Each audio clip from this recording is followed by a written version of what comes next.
Salut Marie! Salut Catherine! C'est quoi, selon toi, la série télé la plus emblématique du Québec et pourquoi c'est Les Filles de Caleb? Ah! Objection, your honor, leading the witness. Hem, ben, écoute, pourquoi? Parce que, n'importe quand qu'il y a un livre sur la série télé Mmh. québécoise, qui a sa couverture? C'est Marina Orsini puis, Roch Dupuis. Je veux dire, ça a je pense ça a changé la face de la manière qu'on faisait de la télé au Québec. Ouais. Heu Mon Dieu, pourquoi c'est emblématique? Ben, cette histoire d'amour-là, elle a été élevée, tu sais, c'est ça, au rang de tu sais, couple, un d tu sais, c'est notre Roméo et Juliette, là, Émilie puis Ovila, tu sais? Fait que je pense pour toutes ces raisons, c'est encore la série la plus emblématique du Québec. Puis je terminerai en disant aussi que c'était à une époque où est-ce qu'il y avait encore la monoculture, tu sais? Comme Ouais. cette idée qu'il y avait pas de trafic dans les rues, le jeudi soir, quand les filles de Caleb passaient à la TV, c'était ça, tu sais? Ouais, Puis je ouais. sais pas si ça serait reproduisible aujourd'hui. Mmh. Puis, ben, je te retournerai la question, mais j'ai plus envie de te demander pourquoi tu embarqué dans ce trip-là avec moi de dire: «OK, on réécoute la série puis on fait un épisode là-dessus»? La vraie raison, c'est que moi, j'avais envie de réécouter Blanche. Mais pour vrai, je me suis rendu compte que j'ai été moins familière avec Les Filles de Caleb qu'avec Blanche, même si je l'ai écouté à l'époque, tu sais. J'étais plus jeune, puis tu sais, à l'époque, même 1 an ou 2 de différence, ça fait une grosse différence. Fait Mmh. que, tu sais, j'avais un petit peu moins de souvenirs. Je l'avais jamais réécouté. Fait que j'avais vraiment envie de me lancer là-dedans. Puis moi aussi, là, tu sais, j'avais lu les livres, il y a longtemps, puis tout ça, mais j'avais vraiment envie de le réécouter parce que, tu sais, c'est tellement iconique. Puis je pense que quand on a parlé un peu des Filles de Caleb quand on a fait notre épisode l'année passée sur les bye-bye parce que ça avait fait partie des épisodes, fait qu'on dirait j'avais vraiment envie de revoir ça puis de constater par moi-même l'emblème, l'impact de cette série-là. Mmh. Vous écoutez Entre deux eaux, le balado où on nage entre la pataugeoire de la culture pop et les eaux profondes des feelings.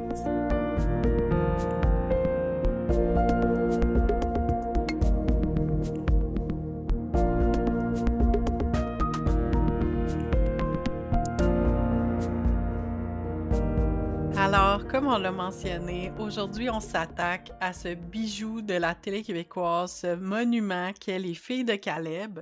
Donc, en première partie, on va aller en eau profonde, puis on va vous présenter une mise en contexte de l'œuvre. On va un peu parler de la société de l'époque, puis des impacts aussi de la série. Euh, En deuxième partie, en pataugeoire, on va tu sais, on va se faire plaisir parce qu'on a eu bien du fun à réécouter la série. Fait qu'on va vous parler, de la distribution, des comédiens qui ont été marquants, aussi des petits caméos inusités qu'on a bien aimés et on va aussi parler de shipping parce qu'évidemment, une grosse partie de l'histoire des Filles de Caleb, c'est les histoires d'amour donc on va vous partager notre avis à ce sujet. Et en dernière partie, on veut s'interroger sur le personnage d'Émilie, qui nous a toujours été présenté comme une icône féministe. Donc, on va s'attarder à ça en fin d'épisode.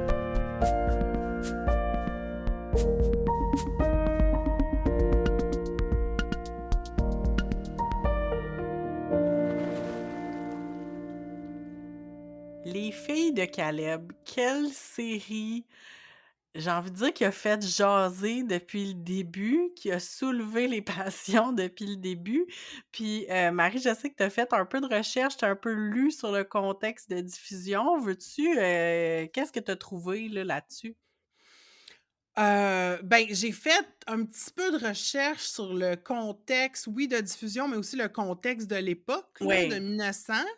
Fait que là, tout ça est un peu mélangé dans ma tête parce que là, on va vous dire, là, cher auditoire, c'est un épisode très bonne franquette, là. Comme Catherine disait, on se paye la traite.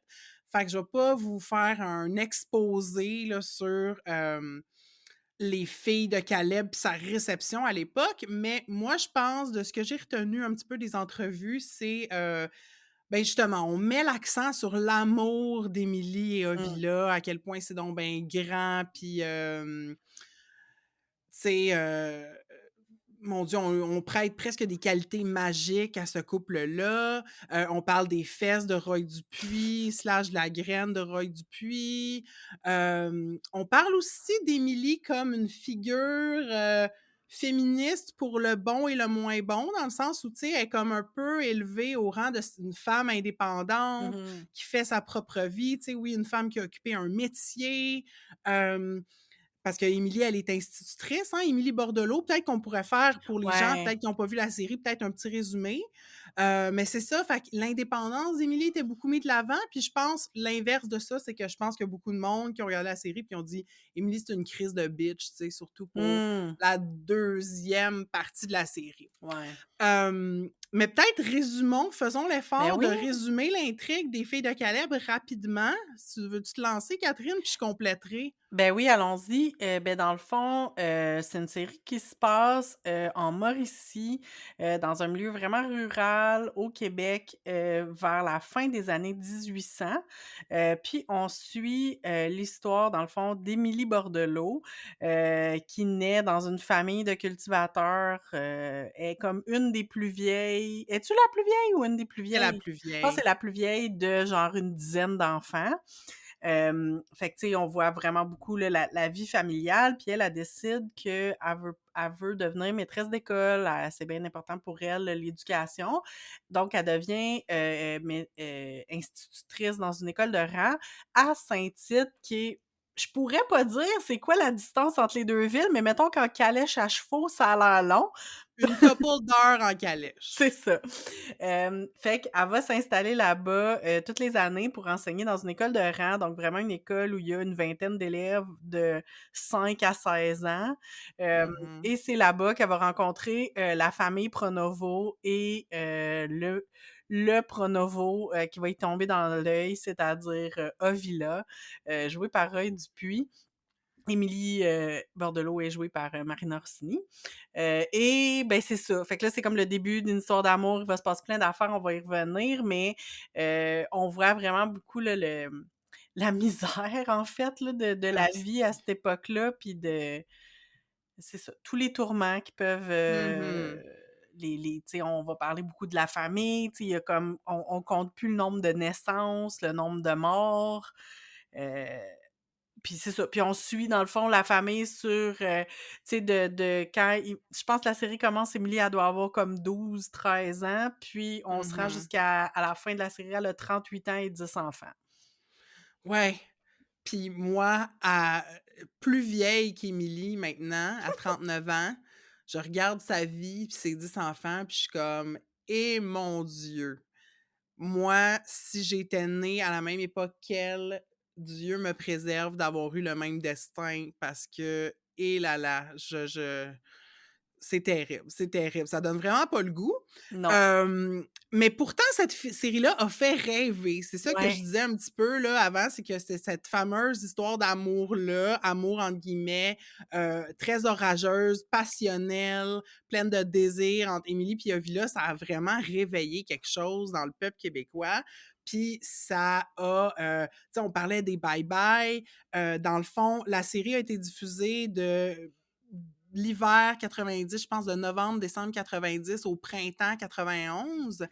Et donc, il y a eu 2 mentions des Filles de Caleb dans 2 bye-bye de suite. ouais, Au bye-bye 90, il y avait un sketch avec Dodo puis René Simard où est-ce qu'ils baisaient dans la classe. Puis au bye-bye 91, le baiser de minuit, c'est Émilie puis Ovila, qui était d'autant plus satisfaisant parce que la série termine pas bien. Dans le fond, les ouais, 2 amants se séparent et je pense le fait de voir ces 2 acteurs-là, dans leur rôle, s'embrasser sur le coup de minuit, c'était comme un wish fulfillment fantasy pour le Québec au complet, ouais. tu sais. Il y a aussi une parodie dans RBO qui ont fait Les Filles de Calèche, qui est bien drôle, qui parle entre autres de l'intensité de Roy Dupuis. Fait que, tu sais, c'est ça, on je pense que ça a pris du temps avant qu'on en revienne de cette série-là, puis Ouais. là, c'est revenu sur Netflix, puis c'est sur Tout.tv depuis une couple d'années, puis je sais pas, on en est-tu revenu des Filles de Calais? Ben, je sais pas, mais en même temps, tu sais, puis j'avais comme envie de le mentionner parce que, tu sais, nous, c'est sûr qu'on prévoit nos saisons un peu d'avance, on brainstorm, on a toujours comme des thèmes en banque. Puis ça faisait longtemps qu'on se disait que peut-être qu'on voulait parler des filles de Caleb. Puis là, ben, cet été, on s'est dit, OK, go, on le fait, ça va être le fun, tout ça. Puis c'est pas longtemps après qu'on ait décidé qu'on voulait faire un épisode là-dessus, qu'on a su justement que la série se ramassait sur Netflix. Fait que c'est sûr que de l'amener sur Netflix, ça a amené un aspect, ben en fait, ça a donné comme un nouveau, un souffle nouveau pour des gens qui voulaient découvrir la série ou la redécouvrir. Mais là, c'est que pas longtemps après que ça s'est ramassé sur Netflix, ben là, vous avez sûrement entendu l'histoire que dans le fond, il y a un épisode qui a été retiré, le 3, Deuxième. deuxième épisode a été retiré complètement de Netflix parce qu'on y voit Roy Dupuis faire un blackface. Puis c'est vraiment drôle parce que comme moi, j'avais comme tu sais, je savais qu'on allait faire l'épisode, fait que j'ai commencé à écouter la série. J'ai vu sur Netflix le deuxième épisode, puis je pense 2 3 jours après, le scandale est sorti, puis moi, je me souviens d'avoir fait: «Oh là là!» comme genre, je me souvenais pas qu'il y avait eu un blackface aux Filles de Caleb. Je pense qu'à l'époque, c'est pas quelque chose dont on discutait là, en 1990, fait que OK, c'est ça, fait que de le ouais. voir quand tu as regardé l'épisode Oui! 2, ça t'a choqué. Ben, ça m'a choqué surtout parce que comme aujourd'hui, on sait comme à quel point c'est choquant, puis c'est pour les personnes noires, puis tu sais, ça a été comme discuté vraiment beaucoup. En même temps, tu sais, j parce que puis mise en contexte, dans le fond, le blackface arrive parce qu'ils font comment tu appelles ça? Ben, une pièce de théâtre, de la Une nativité. Une séance. séance, merci. Puis que, ben, un des rois mages venant d'Afrique, a la peau noire, donc c'est Ovila qui décide de se sacrifier littéralement pour sa belle Émilie et de devenir le Le roi mage noir, parce que merci? personne voulait avoir le rôle du mot en N. Oui, Ovila accepte presque l'humiliation, ouais, publique, parce que ce rôle-là doit être, joué par quelqu'un, mais personne veut jouer le rôle de la personne noire. ouais, exactement. Puis c'est ça, puis là, ben, tu sais, on voulait un peu parler de ça, puis, comme Marie disait tu disais tantôt, la série est disponible en ce moment sur 2 services de streaming, donc sur Netflix, mais aussi sur, l'extra de tout.tv. Puis, ayant accès à l'extra, tu as regardé dans le Ben fond oui! parce que la décision de Netflix a été de complètement retirer l'épisode. Donc on passe de l'épisode 1 à l'épisode 3. Puis c'est quand même problématique dans la mesure où, il y a vraiment beaucoup d'affaires qui se passent dans cet épisode-là. Fait que comme il manque un très grand bout d'histoire si tu enlèves, un épisode dans le fond, là, le deuxième épisode. Mmh. Pour tout.tv, la décision a été de garder l'épisode, mais de rajouter un disclaimer. Fait que qu'est-ce qu'il dit le disclaimer? Ben, là, faut dire que moi, je me suis abonnée à tout.tv, là, dans les dernières semaines, justement, pour être capable d'écouter, Les Filles de Caleb, parce que le DVD que j'avais emprunté à la bibliothèque, il était ben trop scratché. Heu, je manquais des gros bouts, moi aussi. Fait que, je pense que le disclaimer était déjà là, mais je peux pas, OK. mettre ma Ouais, main au ouais, feu. ouais. Je pense qu'il avait déjà été mis, puis Radio-Canada a publicisé le fait qu'ils en avaient mis un, mais c'est pas grand-chose, tu sais? Fait que Ouais. selon moi, et c'est mon très humble avis, mais des 2 côtés, il y a vraiment une occasion manquée, Ouais. tu sais? Parce que du côté de Netflix, c'est comme retirer un épisode, comme tu dis, on manque un bout de l'histoire, qui est très important. Je suis d'accord avec toi, il se passe beaucoup de choses dans cet épisode-là.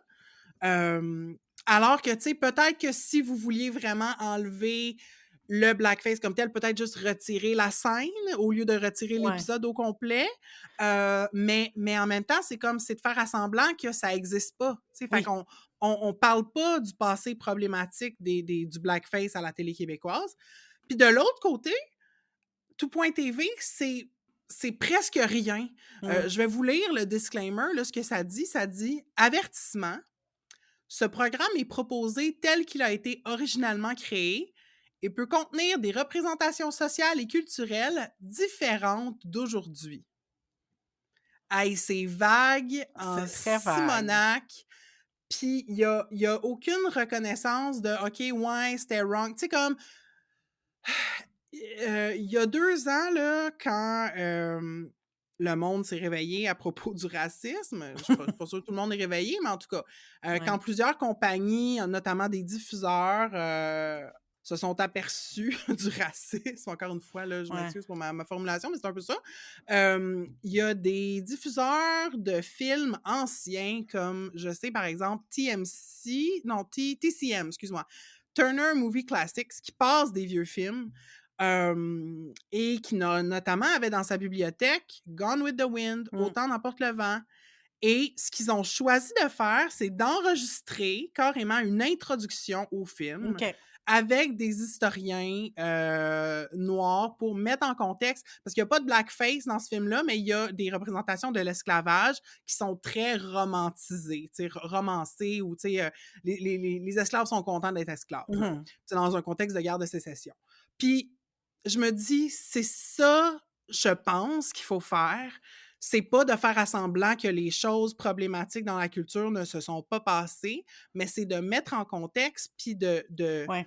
d'être capable de dénoncer avec un regard d'aujourd'hui, mais de dénoncer clairement, pas de manière floue.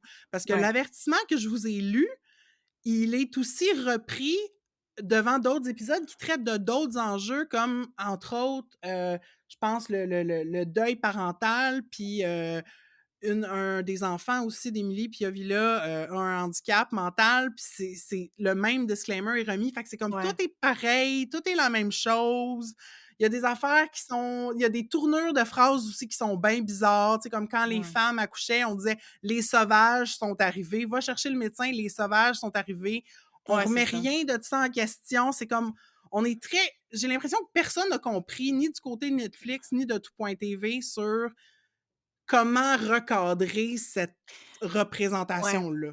Ben oui, puis moi, en fait, les choses qui m'ont le plus, surprise, en fait, dans cette histoire-là, c'est que quand j'ai vu parce que comme je dis, moi, je l'ai vu l'épisode avant qu'il le retire, puis j'étais comme: «Ben, voir qu'ils ont pas vu ça».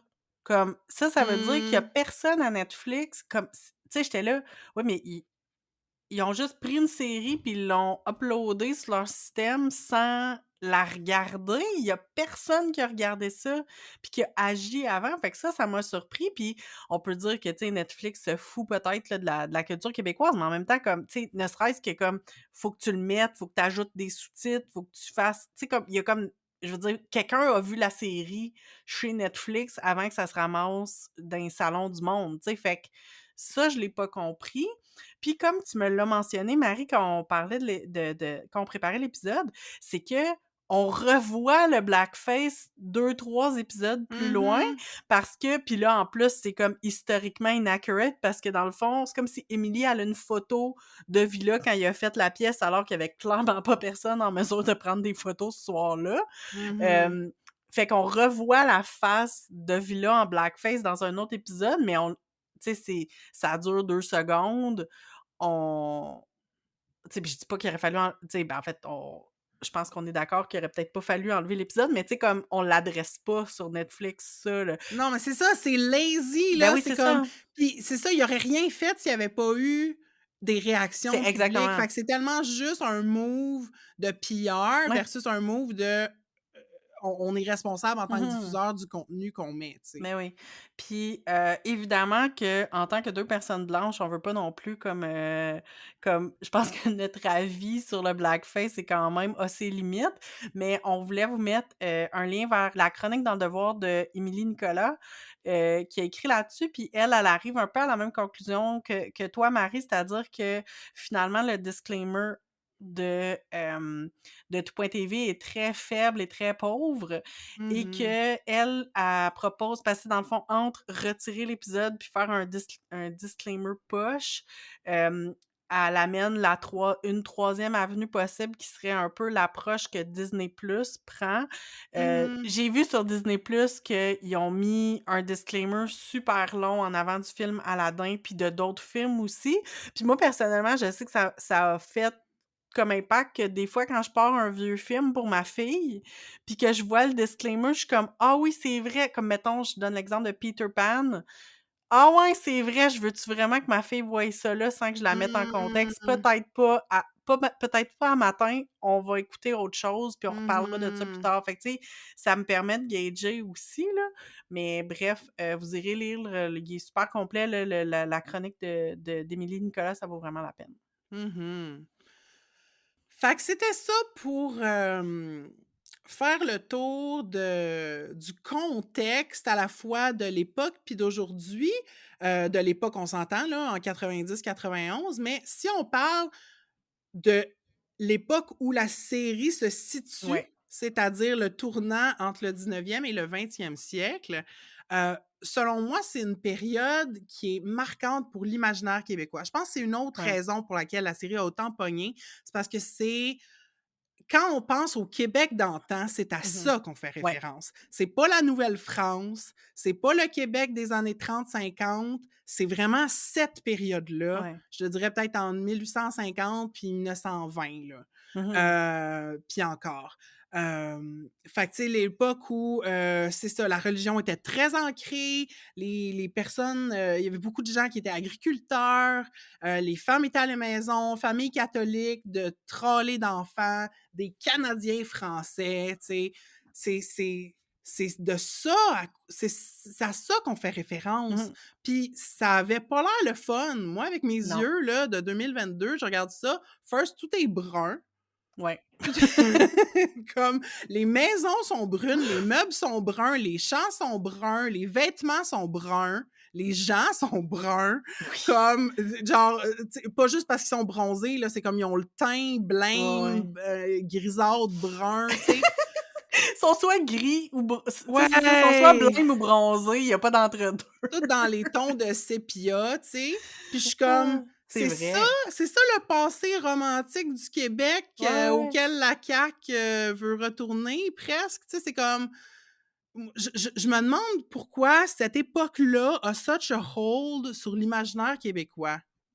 Non, c'est clair. Puis quand on regarde la série, tu sais, c'est ça qui est drôle. Puis je pense que de le voir aujourd'hui, c'est dur d'avoir un regard romantique là-dessus parce que, tu sais, comme tu dis, tout est brun. Puis moi, j'ai une des affaires qui m'a vraiment frappée, c'est comme la succession in incessante de malheurs, comme ça Mmh. arrête pas.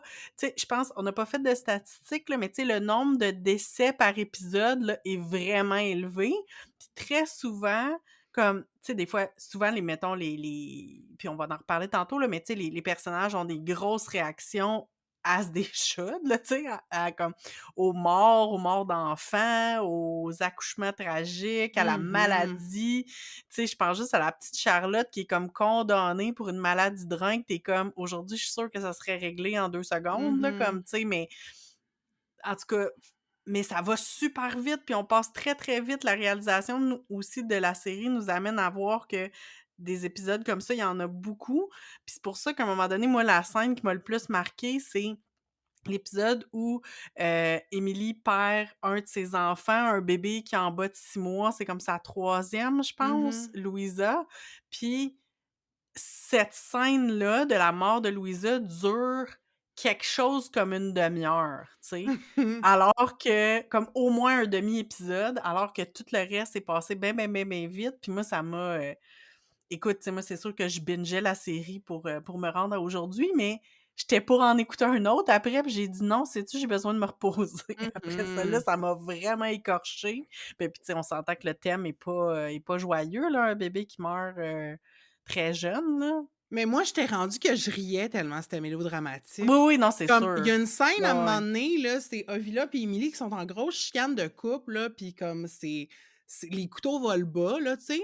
Puis là, t'as le frère d'Ovila qui retentit en disant: «Hey, Lazare, notre autre frère, il est mort». J'étais comme: «Voyons donc, câlisse», parce que c'est les malheurs, un par-dessus l'autre. Je pense que c'est à mon quand j'ai lu le livre, j'ai pas trouvé ça oppressant comme la Ouais. série l'est.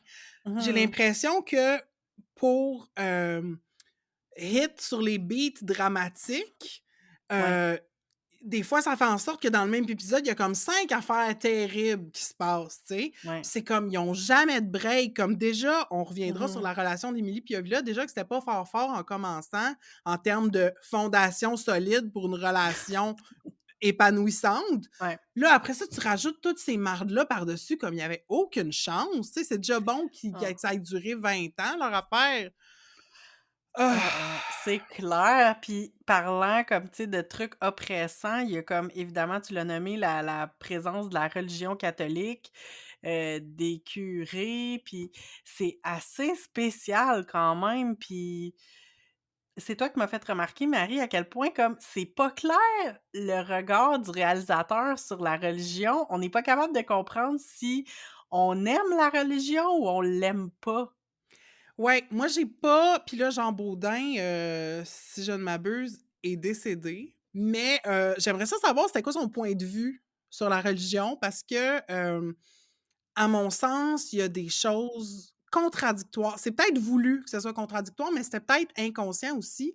Puis tu sais, c'est une série post-Révolution tranquille, Mmh. puis je pense que c'est ça en fait parce que, on dirait que la série des fois insère dans les personnages un point de vue que je suis pas certaine qu'il y aurait eu à l'époque.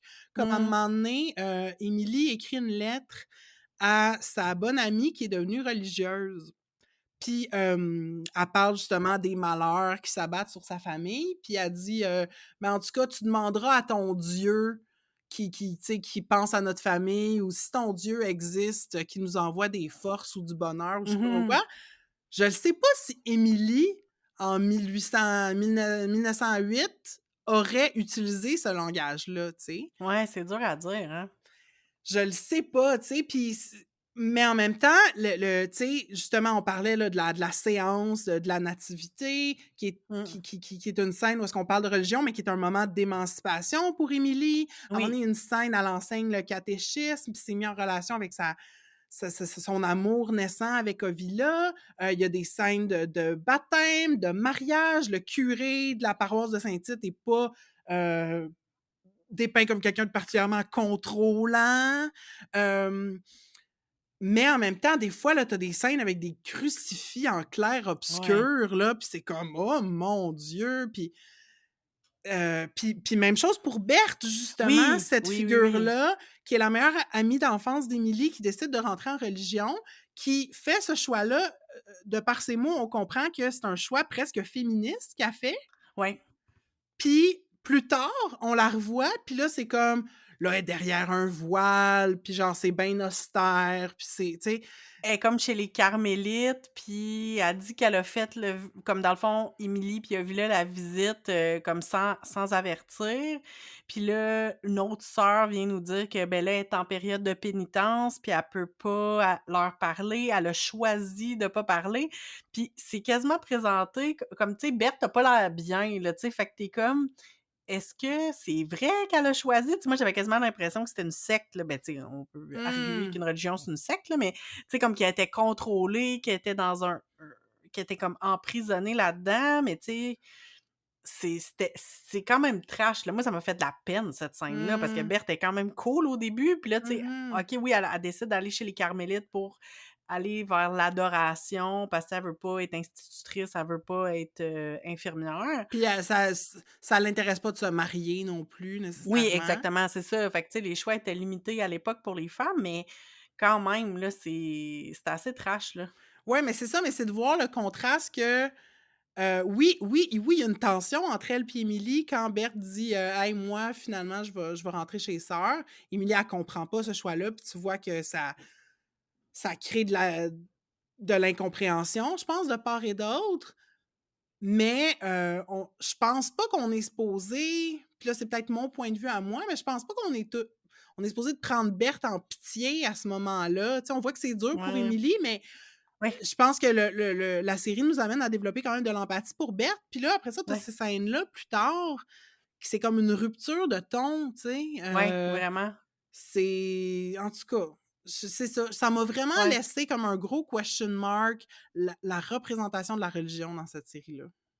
clairement. Puis j'ai l'impression que peut-être, il y a comme 3 points de vue différents. Il y a la vraie personne, parce qu'Émilie Bordelot, on se rappelle, elle a déjà Oui, existé, c'est la grand-mère d'Arlette Couture. Fait qu'il y a le destin de cette personne-là, il y a Arlette Couture qui a romancé la vie de sa grand-mère, puis il y a le mmh point de vue du réalisateur Jean Baudin, puis ouais. j'ai l'impression que c'est la rencontre de ces 3 Ouais, c'est points de ça. vue-là, ça s'accorde pas tout le temps. clairement. Fait que c'est ça, il y a bien des affaires qui se passent dans cette série-là qui nous ont fait réfléchir sur des enjeux, actuels et du passé. Puis c'est sûr qu'on va mettre dans la description de l'épisode des liens là, d'articles qu'on a trouvés intéressants là, des vieils articles, des articles plus récents, fait que vous irez voir ça si ça vous intéresse. Mais ouais, c'est la vue d'ensemble qu'on voulait vous donner pour partir. Avant de sauter dans des affaires, superficielles puis ben, ben le fun.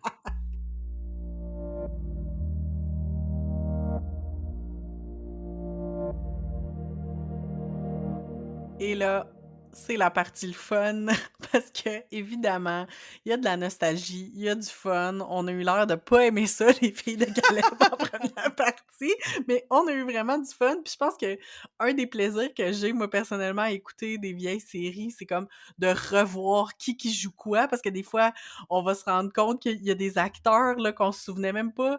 Tu sais, que c'était avant qu'ils soient connus, fait que, tu sais, ils sont comme figurants alors qu'aujourd'hui, tu sais, ils pourraient pas passer inaperçus ou des trucs de même. Puis on s'entend que c'était une vraiment grosse série, puis il y a à peu près tout le bottin de l'Union des artistes qui se retrouve là-dedans, de 1990. Oui. Écoute, tout le monde est là. Tout le monde, même Jean-Marc Parent.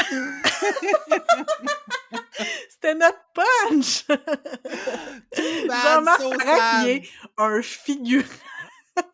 Ah oui, c'est tellement drôle. Tu sais, tu pourrais plus jamais caster Jean-Marc Parent comme quelqu'un en background qui est supposé passer inaperçu. Tu sais, c'est Non, comme non, non. tellement un produit de son époque. Mais mon Dieu, oui, tellement de caméos. Mais moi, je veux qu'on parle d'abord peut-être du casting, des rôles principaux, Oui, là. Puis moi, j'aimerais ça parler des parents, ben oui. Bordelot et Pronovo. Un des aspects de la série, malgré le fait que c'est pas facile de réécouter Les Filles de Caleb parce que ça va si mal tout le temps, un des éléments les plus ouais, réconfortants de ça, c'est vraiment le casting des parents. Donc, Ouais. les parents d'Émilie qui sont Germain Hood et Marie-Joanne Tremblay. Joanne-Marie Tremblay. Joanne Marc-Tremblay, Je ouais. voulais pas mixer ça. Puis, les parents de Villa sont joués par Pierre Curzi et là, tout à coup, son nom m'échappe. C'est quoi? C'est Véronique Leflaguet. Véronique Leflaguet, épouse de Michel Côté, est française, mais ça paraîtrait jamais tellement Non, son non, accent c'est de la clair. Mauricie est A1. Euh, mais, puis ils étaient pas si vieux. Ça, c'est ça qui m'a fait Non! capoter, là. C'est Elle avait que, quel âge? sais-tu, oh, j'ai googlé, OK? Sais-tu quel OK. âge avait Germain Hood quand il a tourné la série? Ben non, je sais pas. 37 ans. Ben voyons donc! C'est Il pas a une joke. il a l'air d'un grand-papa. Ben, je sais. Il y a vraiment une vibe de grand-papa. Mais ça aussi, it was a thing, comme dans les années 80-90, le monde avait l'air plus vieux, plus jeune. C'est vrai, hein? Mais ça a fait bad tripper dans le sens où, comme, je suis plus âgée que l'acteur qui joue le père d'Émilie. C'est quelque chose. Mais ces 4 présences-là, même quand ça va mal, puis là, ils arrivent, puis là, je suis comme, oh, ça va être correct, on va trouver une solution, comme ça va être, tu sais. C'est clair! Moi, je te l'ai dit, là, Joanne Marie Tremblay, pour moi, là, c'est comme la représentation de la maman québécoise. Comme je sais pas pourquoi, Mmh. là, je pense qu'elle a souvent joué des mères, comme c'est ça, c'est la maman québécoise, Mmh. à fit là, là. Fait que, oui, shout out aux parents, puis particulièrement à la scène au réveillon quand Émilie et Ovila se sont fiancés. Fait que là, c'est Oui! comme la rencontre de la famille Bordelot et Pronovo. Puis là, t'as mon Pierre Curzi avec Germain Hood qui, genre, danse une gigue ou je sais pas trop quoi, là. J'étais Ouais. tellement heureuse! Il était tellement cute! Ah! Toi, y a-tu d'autres personnages à qui tu veux faire des shout-outs ou en fait, des acteurs et actrices? Ben, c'est sûr que, tu sais, j'allais dire le duo, mais ils sont pas tant un duo, mais Jessica Barker qui joue la petite Charlotte, puis Vincent Bolduc qui fait Napoléon, le petit frère. Donc, Mmh. Napoléon étant le petit frère d'Émilie, puis qui habite à Saint-Stanislas, et Charlotte, une petite fille qui habite, ben, qui est dans la classe d'Émilie à Saint-Tite, puis qui a une maladie de rein qui fait qu'elle faut qu'elle aille souvent aux toilettes, puis qu'elle se lie d'amitié avec Émilie, puis tout ça. Comme Je sais pas, mais tu sais, c'était comme des enfants chéris de la Ouais, ouais, télé à ouais. l'époque aussi, puis tu sais, ils sont tellement bons, puis ouais, le personnage de Charlotte, c'est sûr que c'est touchant, là. Oui. Il y a une bonne partie du cast de Ouattatata aussi C'est qui est vrai. dans Les Filles de Caleb, même époque. Fabien Dupuis, il est Fabien là à un moment donné. Dupuis qui se marie avec la sœur de Villa, je J'ai pas pense? compris d'où elle sortait parce que j'ai passé la série à essayer d'identifier c'est qui Edmond, parce qu'on passe à peu près à la fin, on le voit plus, mais au début, on passe vraiment beaucoup d'épisodes. Moi, je trouvais ça drôle à la limite. Il était tout le temps en train de parler d'Edmond puis d'expliquer pourquoi Edmond était pas là. Écoute, c'était quasiment les jumelles McCormick dans une grenade avec ça. À la recherche d'Edmond. Mon Dieu, Oui. qui d'autre qui joue dans cette série-là? Ben, Patrick Labbé, un moment donné, qui fait un caméo, ben, pas un caméo, mais un petit Non. rôle, là. Oui, ben, Patrick Labbé à 14 ans et demi, là, qui fait un des frères Eh de ouais, Villa. ça m'a Heu, surpris. Puis, je vais faire aussi shout-out à Annie Majormat comme oui. Marie-Ange, qui est, je te dirais, l'enfant d'Émilie qui est la plus relatable de mon point de vue. Puis Annie Majormat, à Laval, j'ai déjà fait de la gymnastique artistique avec elle. Fait que ça, c'est mon claim to fame. Tu à 2 doigts de séparation Écoute, de de Roy Marina et de Dupuis, Villa, écoute. voilà. Mais mon Dieu, à part de ça, ben, dans les autres enfants, je sais pas comment il s'appelle, mais celui qui joue Paul, il est vraiment charmant. Il est Le vraiment petit cute. Paul! Puis moi, Oui, on dirait que, tu sais, je vois vraiment plus Paul adulte dans ouais, Blanche, donc ouais. Robert Brouillette.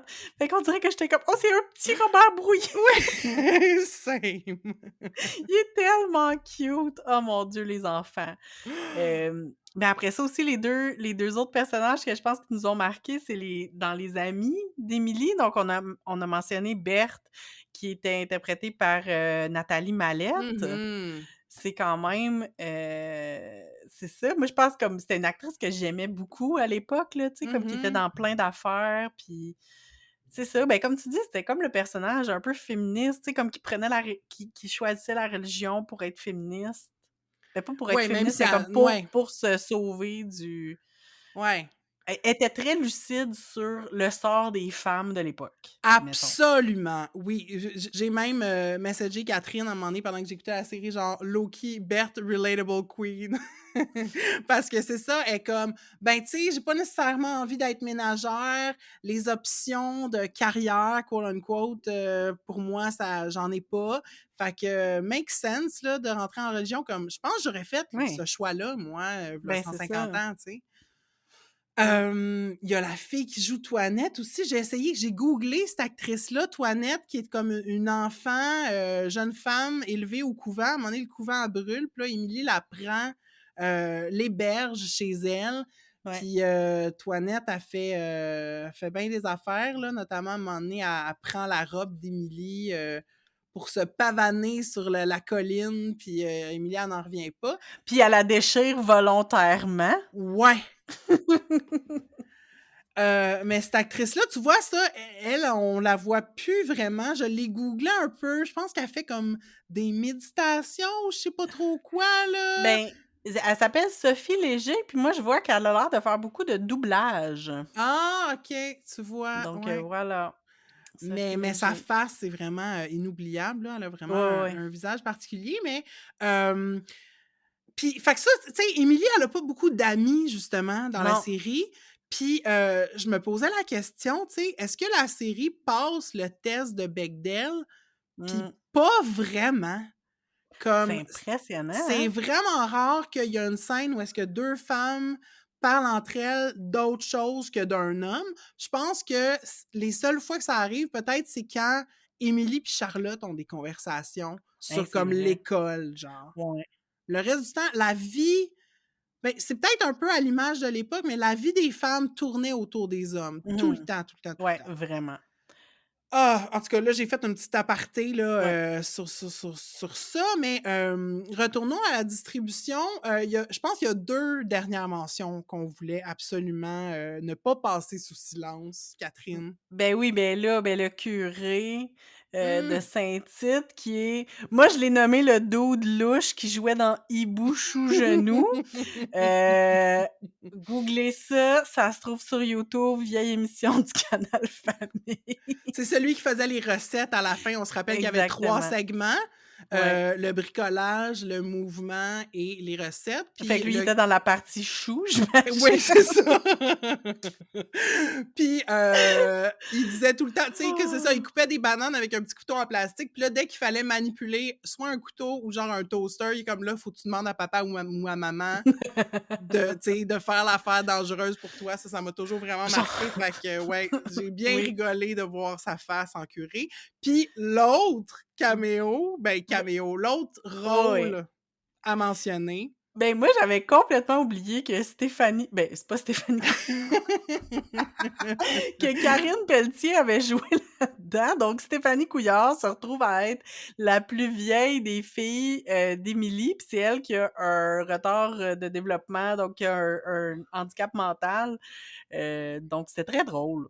Ben oui, fait que voilà, c'est comme ça que c'est quoi son nom d'actrice déjà? Karine Karine Pelletier. Pelletier, ouais, Karine Pelletier.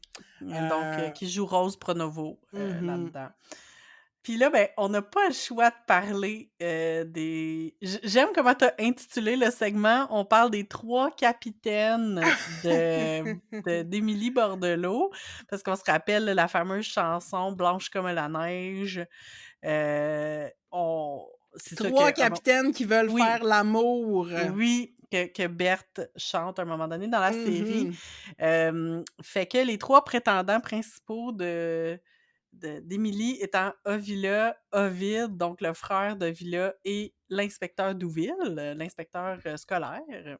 Fuck, marry, kill, Catherine, Ovila, Ovid ou Ah l'inspecteur Douville. non! Ah, c'est tough! J'ai pas le choix de kill Ovide parce que je peux pas le sentir. Ah! OK, on n'est pas Comme d'accord. c'est le pire, c'est comme je sens aucun des 3, mais le pire, c'est Ovide, je pense. Je pense que je marie inspecteur Douville, fait que je fuck Roy Dupuis. Ça va être ça. OK, OK. Ben, tu vois, on se rejoint avec Douville. Je pense que clairement, c'est le Oui. parti à marier. Mais moi, je fuck Covid puis je kill Ovila. J'ai Oh! 0 patience pour Ovila. 0 patience. Puis moi, il m'a tout le temps laissé frette, Roy Dupuis. Ouais, Comme, c'est peut-être parce que je suis queer, mais comme sa sensualité, moi, je l'ai jamais reçue. Comme ça me fait pas un pli ouais. sur le clit versus Patrick Goyette, là, on jase, tu sais. La personnalité d'Ovid est lourde en Simonac, là, Non, comme il non, en c'est finit je plus peux de faire pas, des là. jokes de mon oncle. Hey, à chaque fois qu'il fait une blague, là, c'est mal placé. Mais comme il y a un petit côté dangereux qui, moi, me parle, puis, je sais pas, sa carrure, ses yeux, je le Mmh. trouve plus chaud. Ben, moi, ce que je suis pas revenue, c'est qu'à un moment donné, il pogne la tuberculose, puis là, sa vie s'arrête, mais ce qu'on n'a pas compris, c'est que, comme oui, il y a eu comme une longue convalescence, là, d'accord, puis je veux pas comme minimiser, là, l'impact de la maladie sur sa vie, mais comme à partir d'un certain moment, là, il a l'air aussi actif que tout le monde, là, comme je vois pas c'est quoi le problème, là, comme tu pas tu sais, oui, OK, il aurait pu mourir, là, mais genre, il est pas invalide à vie, comme j'ai pas compris, là. C'est peut-être moi qui sous-estime la tuberculose, là, mais puis son esti d'attitude de marde Ouais, pendant qu'il est malade, là. Mais pas pendant qu'il est malade, mais comme tout le après, temps, pendant sa ouais. convalescence, là. Tu sais, j'étais là: «Hey, sérieux, là?» Il me tapait Mmh. ses nerfs, j'étais pas capable. Mais je pense que l'affaire avec Covid, c'est qu'il peut pas faire des travaux lourds, fait Ouais, qu'il peut pas supporter une famille. Je pense pour ça ouais, que il est comme condamné à pas trouver d'épouse, dans le fond, qu'il cherche ouais. même plus parce que, sa maladie, c'est ça, ça fait pas des enfants forts peut-être ou Mmh, slash, aucune idée. il y aurait pas, fait qu'il vit comme au crochet de sa mère, c'est pas clair, tu sais? Mais il fait Ouais. bien des affaires, puis il y a plein de moments où est-ce que Ovila est parti, dans la brume, ha Ovila est comme pas trouvable, puis là, tu Ovid qui est là, qui est fiable, qui fait des affaires, tu comme: «Hey, reliable beau-frère», genre peut-être que, je sais Ben pas, là, oui, il va jusqu'à organiser le déménagement d'Émilie à ouais! Shawinigan. Tu sais, tu comme: «Voyons, qu'est-ce que c'est ça?» Non, j'ai pas compris. Non, mais en tout cas, fait On est d'accord que Ovila, c'est pas incroyable, mais moi, j'ai lu, il y a quelques années, le livre des filles de Caleb et à mon souvenir, Ovila est quand même plus intéressant dans le livre. Je Mmh. sais pas si c'est mon souvenir, mais en même temps, tu sais, moi, j'ai regardé la série quand ça a passé, à la télé la première fois, puis j'avais du ballet de jazz le jeudi, puis quand je revenais, je m'assoyais avec ma mère, puis Ah! on l'écoutait ensemble. Mais tu sais, c'est sûr que dans le cerveau d'un enfant, tu reçois pas la série de Mais la non, même c'est manière, sûr, là. mais déjà là, Ovila, tu sais, j'étais pas genre: «Oh wow!» comme moi aussi j'aimerais ça trouver mon Ovila, tu sais, j'étais moins Non. désabusée, mettons, mais j'étais pas Ouais. comme: «Wow, l'homme parfait». Et je me rappelle qu'en lisant le livre, j'avais été surpris d'à quel point je comprenais, mettons, Ouais. Émilie d'être in love avec. Puis là, j'ai regardé la série à nouveau, puis je suis comme: «Non, mais pour vrai, qu'est-ce que tu y trouves de tant que ça?» tu sais? Ah, je sais, il est tu sais, puis c'est ça, il est jeune aussi, il est immature. Il a comme pas de bon sens. Puis il est vraiment quétaine quand il cruise comme ça a pas de bon sens, quand il est comme so much in love avec Emily.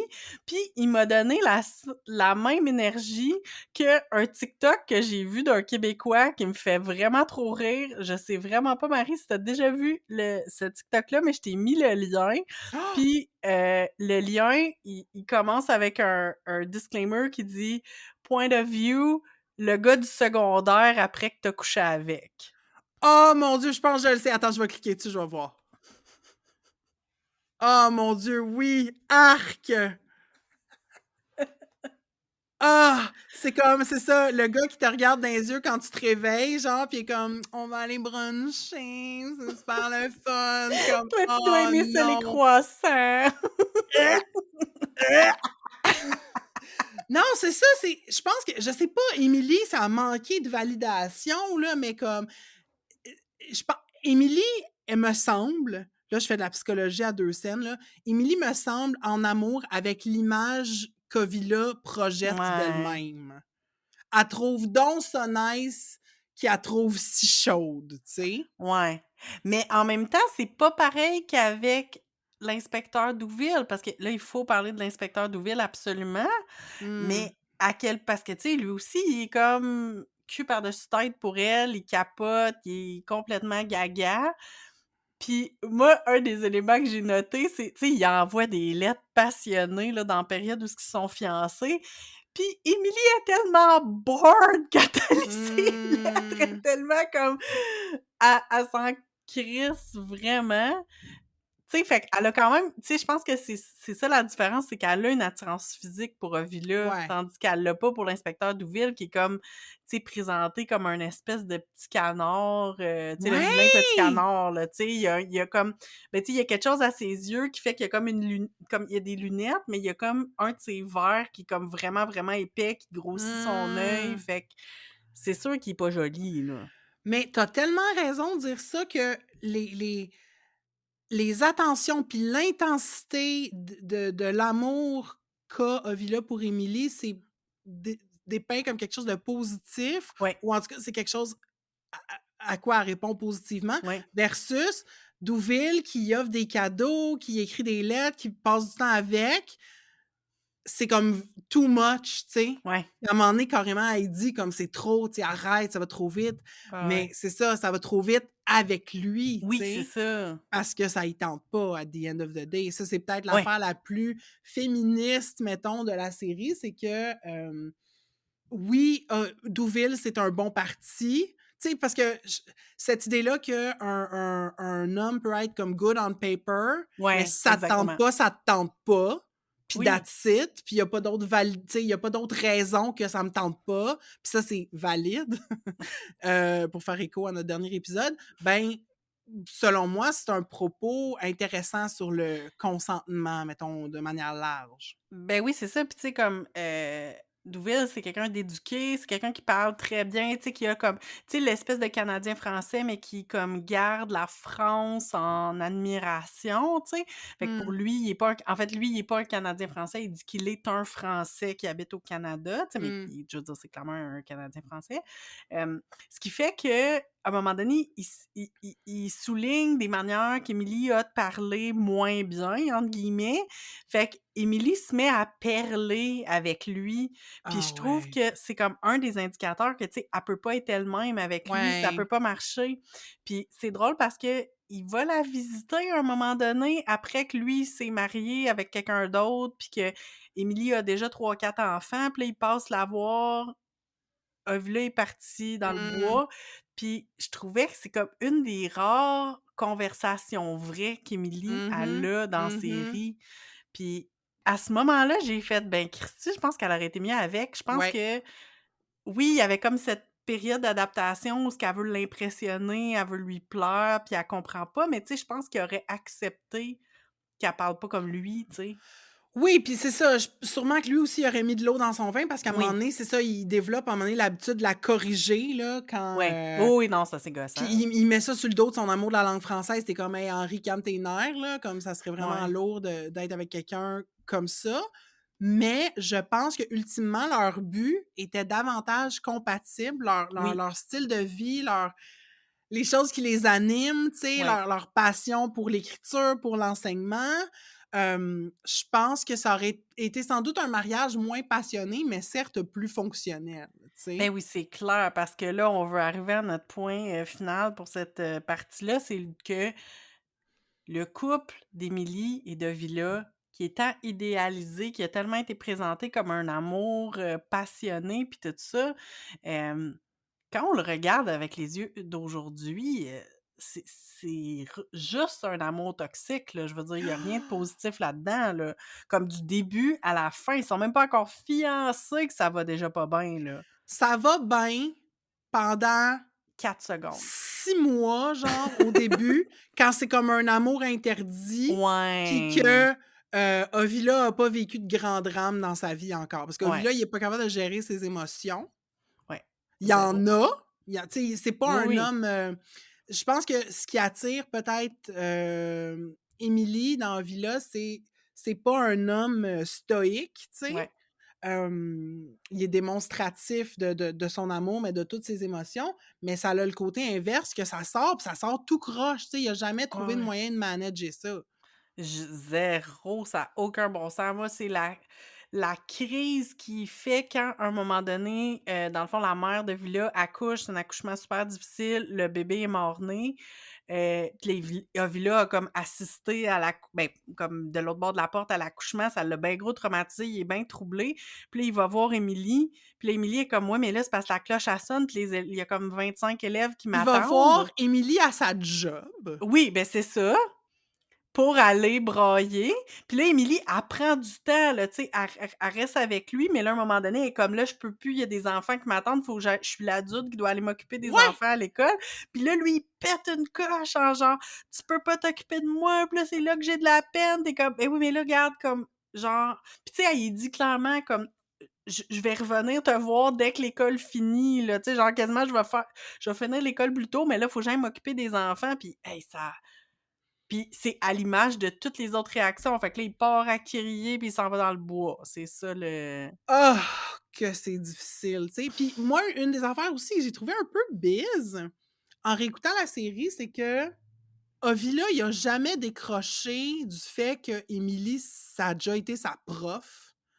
Puis, tu sais, comme, elle, à un moment donné, elle arrête de le voir comme un élève, puis Ouais, lui, il continue de la voir comme son institutrice. c'est Puis à un vrai. moment donné, il pogne une chicane, puis il est comme maudite maîtresse d'école, puis il agit comme un enfant aussi dans la relation, puis Ouais, il s'attend à ce qu'elle le traite. Tu sais, c'est comme, c'est presque comme s'il agit pour qu'elle le traite comme son élève. ouais, ouais, ouais. C'est bête, c'est quasiment une dynamique genre de dominant, soumis, mais pas dit, tu sais, ah, Ouais. bizarre.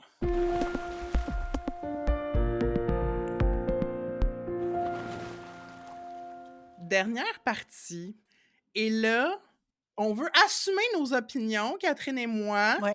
par rapport au personnage d'Émilie qui, bien que fort attachant, n'est peut-être pas l'icône féministe que l'histoire, nous dit qu'elle est. Oui. c'est ça, ça veut pas dire que c'est une personne de merde, ça veut juste dire que maybe il faut réévaluer notre rapport à cette personne. Donc, on a peut-être 3 points, là, dont on veut discuter, en commençant par Émilie dans le cadre de son mariage hétérosexuel. Loin d'être une icône féministe, tu sais, c'est quelqu'un de très allumé, Émilie, surtout, tu sais, enfant, ado, tu sais, jeune adulte comme institutrice. Puis, ce qu'on se faisait comme réflexion, Catherine et moi, c'est que vraiment, après son mariage, c'est comme si elle s'éteignait, là, tu sais. Vraiment, complètement, puis, en tout cas, je vais parler pour moi, mais on dirait que j'ai été comme triste et déçue en réécoutant cette série-là. Je m'attendais pas à être aussi, surprise, en fait, par, justement à quel point Émilie, au début de la série, quand elle est enfant, quand, elle commence à devenir institutrice, c'est quelqu'un qui, tu sais, qui a vraiment une force de caractère. Tu sais, dès le premier épisode, moi, ma citation préférée de toute la série, c'est à la fin du premier épisode, quand elle réussit à expliquer à son père que les filles mangent toujours froid parce qu'elles mangent après les garçons, puis que c'est pas juste. Puis que là, finalement, bon, Caleb fait une grande table pour que tout le monde puisse manger en même temps. Puis là, qu'elle dit: «C'est donc bon des patates chaudes». À un moment, comme c'est tellement beau, puis je trouve que ça symbolise beaucoup le personnage d'Émilie, tu sais? Puis aussi le fait qu'elle a comme, tu sais, choisi une carrière d'institutrice, qu'elle a comme, tu sais, on s'entend que c'est clairement pas le cas de toutes les femmes à cette époque-là. Mais même avant de se marier, là, tu sais, quand c'est prévu qu'elle va se marier, et on dirait, tu sais, on la sent comme forcée de rentrer dans un carcan, Mmh. l'image de l'épouse parfaite, de la mère parfaite, puis on sent que ça correspond pas trop comme à sa personnalité ou à ses ambitions, tu sais, qu'elle était tellement heureuse dans son école, qu'elle était tellement fière, qu'elle était tellement allumée. Puis là, elle se ramasse dans une situation où elle se marie avec Ovila, puis elle tout au long de la série, j'ai envie de dire, elle subit Ovila parce que c'est soit qu'elle suit Ovila dans les plans qu'il l'impose, même avant le mariage, tu sais, ils vont se marier quand la maison va être construite, tu sais, comme déjà en partant, c'est lui qui Mmh. décide, Mmh. puis Ben oui, puis il est comme: «Hey, on va se marier», puis elle est comme: «Ben oui, mais quand est-ce que tu allais me le dire?» Tu sais? Il décide même avant d'y demander, il a oui, comme c'est décidé qu'il allait se vrai. marier. C'est vrai, tu as raison. Fait que, tu sais, dès avant, comme, ça va déjà pas. Puis plein de moments dans la série, moi, le bout où ce que il revient puis tu sais, on s'entend comme une des caractéristiques principales de Villa, c'est partir dans le bois puis pas dire quand est-ce qu'il revient. Hein, hein. Fait que c'est pour ça que je dis, tu sais, elle le subit. Puis là, à un moment donné, il revient de 6 mois de cavale, puis il revient, puis il est comme: «Ouais, j'ai pensé à ça, tu pas heureuse ici, on déménage à Shawinigan». Ouais, c'est pas genre: «Hey, on va avoir une discussion, tu es pas heureuse, qu'est-ce qu'on pourrait faire?» Tu sais? Ah ouais, ouais, c'est puis elle a aussi, tu sais, je pense que son imagination, Mmh. hem, il est pas capable d'aller au-delà de qu'est-ce qu'est une épouse puis Ouais, une mère, tu sais? Hem Puis elle est beaucoup comme mais même dans la manière dont elle parle à ses élèves aussi, ouais, tu vois que cette espèce d'essentialisme-là, que tu sais, les rôles de genre très binaires, là, ouais. comme les filles, c'est de même, les gars, c'est de même, tu sais, c'est comme ça vient pas d'elle, mais elle l'a comme tellement intégré que malgré sa personnalité, elle ose jamais remettre en question ces affaires-là, tu sais. Ben oui, c'est ça, puis tu sais, c'est sûr qu'il y a de l'époque là-dedans, là, comme, tu sais, je dis pas que c'était Mmh. facile, là, puis que comme mais d'un autre côté, elle nous a tellement toujours été vendue puis présentée comme une icône féministe que c'est quand même surprenant. En tout cas, moi, j'ai été surprise de la voir vraiment pas si, libérée que ça. Mmh. Puis peut-être que pour l'époque, en 91, 80, tu sais, 90-91, c'était Mmh. peut-être déjà beaucoup. C'est ça, en fait, c'est ça que je me rends compte, c'est le Mmh. chemin qu'on a fait depuis 91, puis que si cette série-là passait aujourd'hui, on serait pas genre Émilie, icône féministe, là. Oui, parce que même moi qui avais pas réécouté la série au complet depuis, les années 90, j'avais aussi un peu ce souvenir-là, tu sais, comme OK, on va regarder l'histoire d'une femme forte dans les années 1900, Ouais, alors que moi, ce que je viens de regarder comme série, c'est l'histoire d'une femme, oui, qui a une certaine force de caractère à cette époque-là, Puis c'est la tragédie, en fait, de cette Oui! femme-là qui rapetisse avec le temps, tu sais? C'est tellement triste, comme, tu sais, on en a parlé quand on a parlé comme de l'histoire, tout ça, puis, tu sais, c'est une succession de malheurs. Je me suis sentie tellement profondément triste pour elle tout le long, là, puis Mmh. j'avais pas l'impression qu'il y avait une issue, puis il y en a pas. Ouais. Elle est comme Mmh, pas en contrôle de rien dans sa vie, tu sais? parce que même la fin de la série, tu sais, comme la ça finit sur elle qui s'en va en train puis qui retourne à Saint-Tite, Mmh. oui. Mmh. Ben, tu sais, tu pas l'impression qu'elle s'en va pour le mieux, là, elle s'en va pour parce que c'est Ouais, c'est probablement ça. mieux que vivre en ville, elle va être proche de peut-être plus proche de sa famille, mais ça sera pas une Mmh. belle vie, là. Mmh. Mmh. Il y a une autre chose que je voulais aborder, avec toi au micro, c'est, la figure de Caleb. Parce que ça Ouais, aussi, c'est une trope qui m'énerve des récits féministes, particulièrement d'une autre époque, là. Ça se voit moins aujourd'hui, mais c'est, beaucoup de encore une fois, là, femmes fortes, qui soit ont pas de mère, genre la mère est morte, ou qu'on voit qu'il y a un conflit avec la mère, puis elles s'entendent mieux avec le père. ouais, Puis ça, on est supposé le fait qu'elle s'acoquine plus avec des caractéristiques masculines, qu'elle s'entend mieux avec les hommes, ben, c'est comme vu comme féministe, là, puis ça, c'était comme ouais, un raccourci facile avant. Moi, ça me dérange beaucoup, puis, pas parce que Caleb est pas attachant, là, bien au contraire, non, mais c'est ça, c'est que moi, je trouvais que pour l'époque, il ne se pouvait pas comme ouais, personnage. Tu sais, il l'encourage tellement. Oui, c'est sûr, ils ont des conflits au début, mais tu sais, il la gifle, dans le premier épisode, c'est très marquant, mais après ça, tu sais, tu vois qu'il le regrette, puis qu'il passe, tu sais, beaucoup d'années à vouloir se racheter de mmh, ça, puis, il encourage Émilie à avoir un mariage d'amour, puis il encourage, justement, son indépendance, tout ça.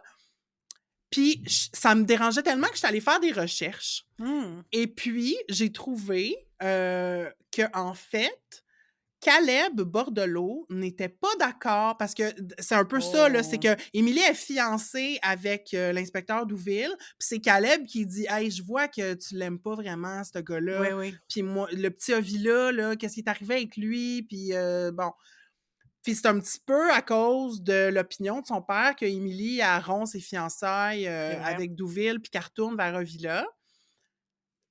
C'est le contraire, là, qui est arrivé dans la vie. Je sais pas qu'est-ce que Caleb pensait de Douville, mais il était contre le mariage de Villa et Émilie. Fait qu'en Hey. plus, l'idée d'avoir manipulé la réalité historique Mmh. pour façonner cette espèce de personnage-là, de père idéalisé qui Ouais. encourage sa fille féministe, moi, j'aurais comme des questions à poser au scénariste, en fait.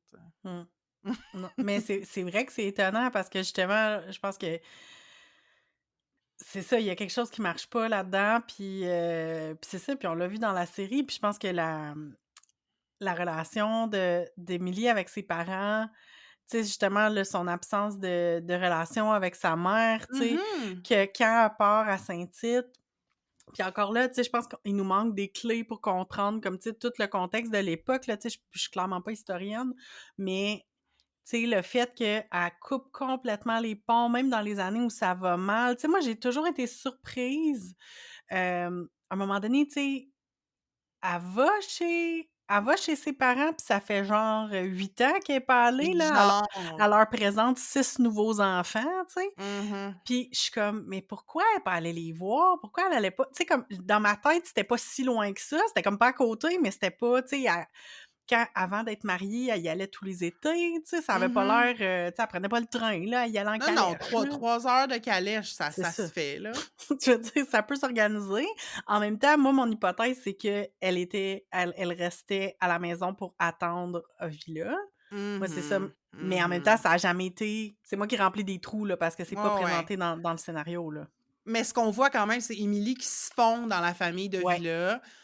Son seul entourage féminin, c'est sa belle-mère puis ses belles-sœurs. ouais, Tu sais, oui, il y a un certain lien avec sa mère quand elle est plus jeune, justement, quand tu ouais, mentionnais, tu sais, c'est parce qu'elle veut manger chaud, mais c'est aussi parce qu'elle veut que sa mère mange chaud qu'il y a ouais, toute cette altercation-là avec, c'est comme, vrai. les filles devraient manger en même temps que les gars, tout ça. Puis, je pense pas que Caleb lit, donc quand elle écrit, c'est sa mère Oui, qui lit les lettres, oui, oui, oui. mais ça s'éteint encore une fois le mot «s'éteindre», ça disparaît complètement au fil de la série, à un point tel que moi, dans mon souvenir, Célina mourait rapidement, alors que non, c'est Caleb qui meurt avant. Oui, Puis oui. c'est genre dans l'avant-dernier épisode qu'on apprend que Célina meurt, puis bon, Emily va même pas aux funérailles parce que Villa est pas capable d'avoir congé de sa job. Mais moi, je m'étais toujours rappelé, OK, ce personnage-là n'est plus présent dans la série, donc elle est forcément morte Ouais, jeune, puis c'est pas le cas du tout, tu sais. c'est quand même impressionnant. C'est quand même impressionnant. Puis, le dernier point, puis on revient un petit peu full circle, là, mais c'est que je pense que Émilie, oui, porte en elle une force de caractère, mais c'est quand même une vision, limitée de c'est quoi, être quelqu'un de fort, Ouais, quelqu'un que genre sits in their power. Puis je pense que ça découle peut-être de sa vision patriarcale des choses, mais tu sais, pour elle, force de caractère, c'est de péter une crise, tu sais, un ouais. peu comme un homme de l'époque, là, tu sais. Mmh. C'est, alors que moi, les moments où, je trouve Émilie la plus impressionnante, souvent, c'est dans des moments de force tranquille, tu sais. Ouais. Quand elle tient tête à des commissaires, mettons, mais de manière, Ouais. très, genre, elle observe, tu sais, comme elle est au courant de sa position, elle intervient juste dans les bons moments. Là, c'est des moments où ce qu'elle m'a vraiment impressionnée, Mais tu oui, sais. tu vois qu'elle est stratégique, elle Oui. reste digne, tu sais, elle est brillante, là, c'est ça l'affaire, là, elle est vraiment brillante, puis elle sait je pense aussi parce qu'elle sait sa place, elle est capable de voir comment elle peut comme trouver la brèche pour avoir ce qu'elle veut ou pour, tu sais, pour tenir tête justement là, Mmh. mais on dirait que toute cette brillance-là, c'est tu sais ça l'arrête là, au moment où ce qu'elle se marie. Oui, puis elle est pas non plus capable de nommer ses besoins. Tu sais, Ouais, elle s'attend ah, à ce que Villa lise dans ses pensées, puis elle eh est pas boy. capable d'exprimer ses limites non plus. Fait que ça elle accumule, puis ça Ouais, pète, tu ouais. sais. Est-ce que c'est le modèle féministe qu'on veut avoir? Je pense pas. Encore une fois, on se ramène au contexte. Peut-être qu'elle trouvait pas les moments de s'exprimer, Ouais, ouais. en dehors des temps où est-ce qu'elle était plus capable, mais selon moi, encore une fois, un modèle de force, c'est quelqu'un qui est capable de nommer les choses avant d'arriver au point de bascule, tu sais? Puis on voit pas Émilie faire ça. On voit Émilie être rancunière, puis accumuler, puis là, à un moment donné, ben, comme Ovila, les 2 ils sont pareils à ce niveau-là. Ils se créent Mmh. des Ouais, histoires dans ouais. leur tête, puis là, à un moment donné, il arrive une petite étincelle, puis là, ça l'éclate, puis là, ils se ressortent des insultes, puis genre, c'est ça, tu sais: «Ah, v'là 3 ans, tu m'as fait telle affaire», tu sais? Puis comme: «Ouais, tu m'avais pas pardonné». Ben non, tu sais, comme je l'ai encore sur le cœur, puis Mais non, c'est et ça. là là. En même temps, on dirait que je me sens mal de, tu sais, de lui jeter le blâme parce que, tu sais, elle se ramasse dans Mmh. une situation, tu sais, abusive puis comme Mmh. dysfonctionnelle, tu sais. Mmh. Fait qu'en même temps, j'ai l'impression qu'il y a elle a une partie de responsabilité dans comme la dysfonction de sa famille, mais elle Mmh. a quand même aussi une petite part de comme, tu sais, je veux dire, sa part de Mmh. son espace pour prendre contrôle est quand Mmh. même limité de par l'époque, de par plein d'affaires, Mmh. tu sais? Fait que mais en même temps, c'est ça, c'est clairement pas, Émilie, étonnamment, n'est clairement pas l'icône féministe dont je me Mmh. souvenais. Mmh. Il y a l'idée que peut-être qu'elle serait pas née à la bonne époque, peut-être que le Ouais. personnage puis ça, c'est une idée qui va être un petit peu explorée dans Blanche, mais pas tant que ça, mais cette Mmh. idée que peut-être que si elle était née, à une autre époque, sa vie aurait été bien différente, en fait, j'en suis convaincue. Ouais, c'est ça. Si elle avait eu des, circonstances facilitantes, qu'elle aurait pu aller à l'université, qu'elle aurait pu Mmh. attendre avant de se marier, sans doute que son destin aurait été différent, tu sais, mais voilà, on est pris avec cette idée-là qu'elle a quand même existé. Ouais, Ouais, fait que tu sais, il y a des ouais, inventions que les scénaristes ont fait, ouais. heu, qui prennent, tu sais, qui jouent un peu avec la réalité, mais quand même, tu sais, on a affaire à un personnage qui existe dans un contexte super spécifique, tu sais. Puis mais c'est pour ça peut-être que ça serait intéressant, d'avoir, mettons, aujourd'hui, en 2022, une version parce que ça s'est déjà parlé, là, de faire une Mmh. version cinéma des Filles de Ouais, Caleb, qu'il faudrait qu'ils résument en tabarouette. et Mais ouais. ouais, on passerait beaucoup de choses. Mais je serais intéressée quand même de voir ce qu'un scénariste d'aujourd'hui amènerait comme point de vue à cette histoire-là, malgré les limitations de dire: «OK, ça se passe là-dedans, puis il y a des faits, tu sais, c'est Ouais. tiré d'un roman». Fait que bon, ouais, je serais beaucoup plus curieuse de voir ça que le projet qui est apparemment en développement par Urbania, une série télé du point de vue de Villa, comme la même crise d'histoire du point de vue masculin. En a-t-on vraiment besoin? Je dis non. Moi, je préférerais grandement une fanfiction qui, Ouais! qui montrerait la vie alternative d'Émilie si elle avait marié Douville. Ouh!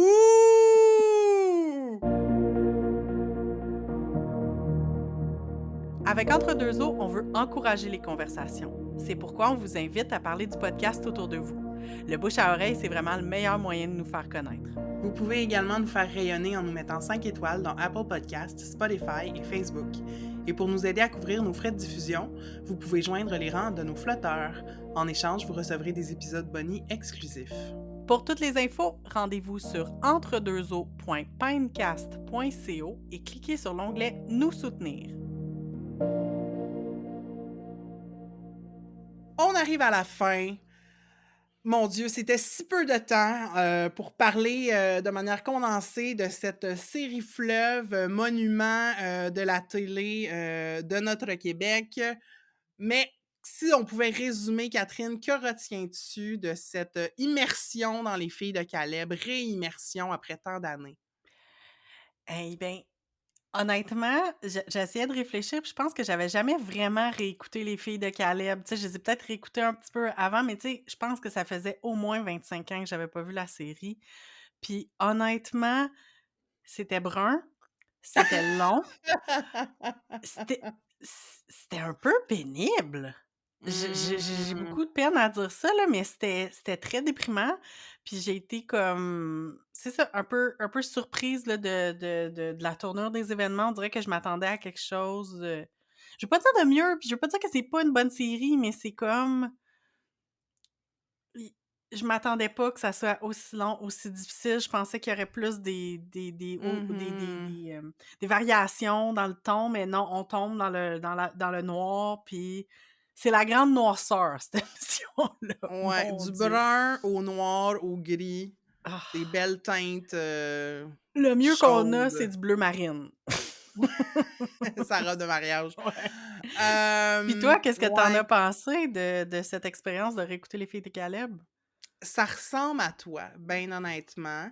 Je te dirais que mon plus grand plaisir dans cette série-là, ça a été juste de retrouver comme le réconfort que j'associe aux comédiens de cette époque-là, tu sais? J'étais comme contente de revoir la Mmh. gang, genre. Ouais. Mais sinon, l'histoire comme telle comme en fait, là, j'exagère un peu parce que je pense que c'est une série qui est, très bien tournée dans le Ouais. sens les acteurs sont bons, le la cinématographie est magnifique, la musique est belle, Mmh. tu sais, c'est une œuvre d'art Ouais.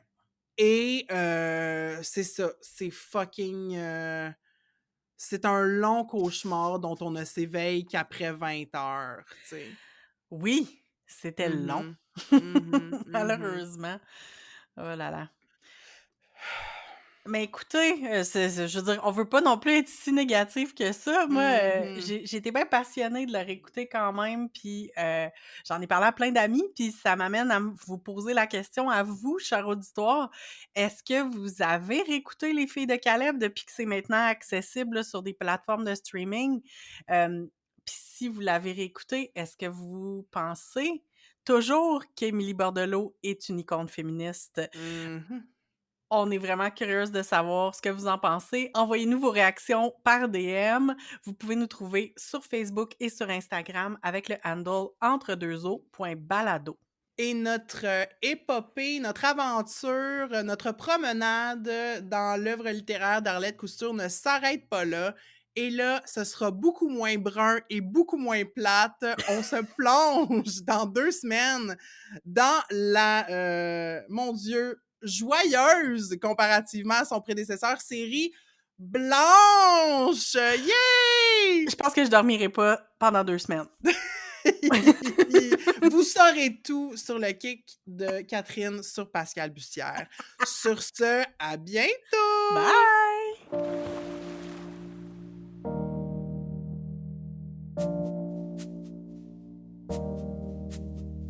Entre deux eaux est une réalisation de Catherine Plouvejeté et de Marie Larochelle. C'est aussi Marie qui fait le montage. On a enregistré cet épisode chacune chez nous. Moi, Marie, je suis à Montréal, aussi appelée Tiohtià:ke ou Mouniang, un territoire autochtone non cédé gardé par la nation Kanien'kehá:ka. Et moi, Catherine, je suis à Québec, aussi appelée Wendake Nion-Wensayo par les Hurons-Wendat et Nitassinan par les Inuits. Merci à Roxane de Carufel pour notre visuel et à Antoine Bédard pour notre thème musical. Ce balado est une idée originale de Catherine et Marie.